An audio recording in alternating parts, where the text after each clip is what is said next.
रक्षाबंधन से पहले कई जगहों पे सोंड मनाई जाती है। आज की वीडियो में मैं आपको बहुत ही सरल तरीका सोंड बनाने का बताऊंगी, पारंपरिक तरीका भी बताऊंगी और आपको घर पर बहुत ही आसानी से डिजाइनर सोंड आप किस प्रकार से बनाएंगे वो भी बताऊंगी, जो देखें। जय श्री कृष्ण दोस्तों, रक्षाबंधन का पावन पर्व आने वाला है और रक्षाबंधन पर राखी बांधने के साथ साथ ही सोंड जिमाए जाते हैं, सोंड पूजे जाते हैं। यानी कि सोंड पूजना, कई जगह इसे सोंड पूजना कहते हैं, कई जगह इसे श्रवण कुमार मांडना कहते हैं।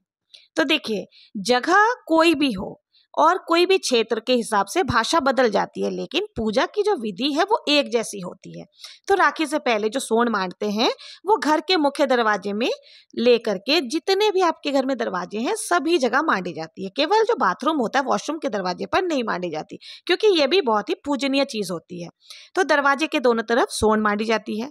सोंड मांडने के लिए आपको गेरू से भी आप मांड सकते हैं। देखिए, सोंड मांडने का सबसे सरल तरीका है वो है, आप स्वास्तिक बना लें। अपने मुख्य द्वार पर दोनों तरफ आपको स्वास्तिक बना लेनी है और उस पर राम नाम लिखा जाता है। देखिए, राम नाम में अपार शक्ति होती है, तो घर में सुख समृद्धि बनी रहे, अन्न धन का भंडार भरा रहे, सुख शांति रहे, इसकी कामना करते हुए हम राम जी का नाम लिखते हैं। तो इस प्रकार से हम अपने मुख्य द्वार पर गेरू से जो है वो सोंड मांड लेते हैं। फिर राखी वाले दिन उन्हें पहले जिमाया जाता है, उसके बाद ही राखी का त्योहार शुरू होता है। तो देखिए, पारंपरिक तरीका तो यही होता है सोंड मांडने का, जो दरवाजे के दोनों तरफ बनाई जाती है। लेकिन आजकल क्या है, दीवार के खराब होने का डर के कारण लोग डिजाइनर सोंड बनाने का रिवाज चल गया है, जो आप आराम से जो गेट होती है, गेट के दोनों तरफ चिपका सकते हैं, उसको इजीली हटा भी सकते हैं। तो आप ये चीज खरीद करके भी ला सकते हैं, मार्केट में आपको इजीली मिल जाएंगी। आपको सोंड के स्टिकर्स मिलने लग गए हैं मार्केट में, वो ला सकते हैं। लेकिन मैं आज आपको बहुत ही सरल तरीका बता रही हूँ कि घर पर ही आप कैसे सोंड बना सकते हैं। तो उसके लिए हमें क्या करना है कि अपने हिसाब से आप चार्ट पेपर ले लें या कलरफुल पेपर आपको ले लेनी है। डिफरेंट कलर्स में चार्ट पेपर्स मिल जाते हैं, थोड़ी मोटी होती है, तो वो आपको ले लेना है। इसमें से लेकिन आपको नीला और काला रंग हटा देना है, क्योंकि देखिए ये भी शुभता का प्रतीक माना जाता है। जो सोंड मारना होता है वो बहुत ही शुभ होता है घर में। जिस तरह से हम स्वास्तिक आदि बनाते हैं, उसी तरह से रक्षाबंधन में सोंड बनाए जाते हैं। तो यहाँ पर मैंने कलर पेपर ले लिए हैं और कलर पेपर को मैं डिफरेंट शेप्स में काट लूंगी। अब देखिए, क्रिएटिविटी यहीं पे आपको अपनी दिखानी है। डिफरेंट शेप में आपको जिस शेप में काटना हो, आपको जो शेप अच्छा लगता हो, आपको उस शेप में काट लेनी है। उसके बाद जो भी आपके घर में वेस्ट मटेरियल पड़े हों, जैसे बहुत सारे सितारे होते हैं, ये सारी चीजें अगर पड़ी हैं, मोतियां होती हैं जो कि हम इधर उधर रख देते हैं, उनको आप यहाँ पर काम में ले सकते हैं। तो उन मोतियों से हमें सुंदर सुंदर आकृति, इसमें डिजाइन्स बना लेने हैं। जैसे भी आपको आती हो, आप अपने हिसाब से सुंदर सुंदर कटिंग करके उस पर डिजाइन्स लगा लें। डिजाइन लगाने के बाद हमें क्या करना है, उन शेप्स के अंदर में राम का नाम लिखना है। देखिए, राम का नाम में अपार शक्ति होती है। राम जी का नाम जहां भी होता है वहां पर कभी भी नेगेटिविटी का वास नहीं होता, पॉजिटिविटी का वास होता है।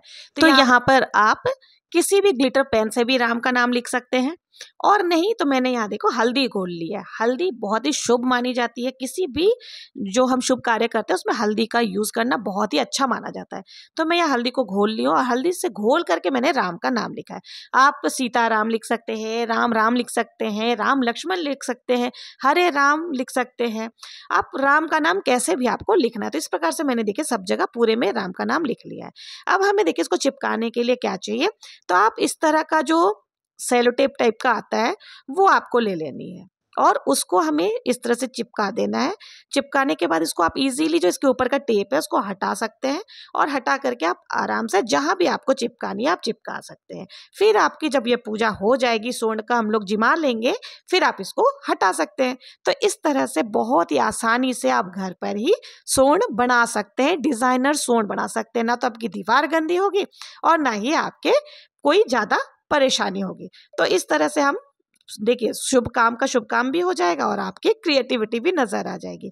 तो इस तरह से आपको राम लिख करके जो ये सोंड है वो मांड लेना है। देखिए, पारंपरिक तरीका तो जो है वो हमारे बूढ़े बुजुर्ग तो चाहते हैं कि हम पारंपरिक तरीके से ही बनाएं, लेकिन आज का समय का अभाव है, तो आप इस तरह से डेकोरेटिव सोंड भी मांड सकते हैं। एक बात ध्यान जरूर से दें कि जब भी आप सोंड मांडेंगे तो आपके जो दरवाजों की संख्या होगी वो विषम संख्या में होनी चाहिए। कभी भी सम संख्या में हमें सोंड नहीं मांडनी होती है, जैसे 3, 5, 7 ऐसे संख्या में आपको सोंड मांडनी है। और रक्षाबंधन वाले दिन उनको जिमाना भी होता है, तो रक्षाबंधन वाले दिन सुबह सुबह नहा धो करके आपको सबसे पहले सोंड को जिमाना। सोंड जिमाने के लिए हमें क्या करना है, सबसे पहले जो हमने सोंड लगाया है दोनों गेटों पर उनको जिमा लेना है। और कैसे जिमाएंगे, हम पहले तिलक करेंगे, तिलक के बाद हमें थोड़ा सा अक्षत ले लेना है, अक्षत समर्पित कर देंगे, फिर कलावा हमें अर्पित करना है। ये हमें जैसे राखी बांधते हैं उस तरह से हमें धागा कलावा जरूर से अर्पित करनी है।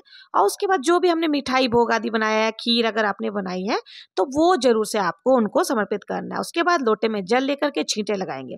आप चाहे तो दुर्वा घास से छींटे लगा सकते हैं या फिर हाथ से भी छींटे लगा सकते हैं। तो इस प्रकार से आपको सोंड बना लेनी है। देखिए, अगर आप पारंपरिक तरीके से बनाते हैं, दीवार पर बनाते हैं तो बहुत ही अच्छी बात है। आप पारंपरिक तरीके से गेरू से सोंड बना सकते हैं, श्रवण कुमार बना सकते हैं। और नहीं तो जिस प्रकार से मैंने यहाँ डेकोरेटिव डिजाइनर सोंड बनाना बताया है, बहुत ही सरल तरीके से बताया है, बहुत ही ईजी है, आप बना सकते हैं और अपनी क्रिएटिविटी भी दिखा सकते हैं। तो इस प्रकार से आप सोंड बना करके पूजा अर्चना कर सकते हैं। और जो भी आपके घर पर आएंगे वो एक बार जरूर से पूछेंगे कि सोंड आपने कैसे बनाई है। तो अगर आपको मेरा वीडियो जरा भी हेल्पफुल लगा हो, पसंद आया हो, तो प्लीज मेरे चैनल को लाइक शेयर सब्सक्राइब जरूर से कर दें। जय श्री कृष्णा।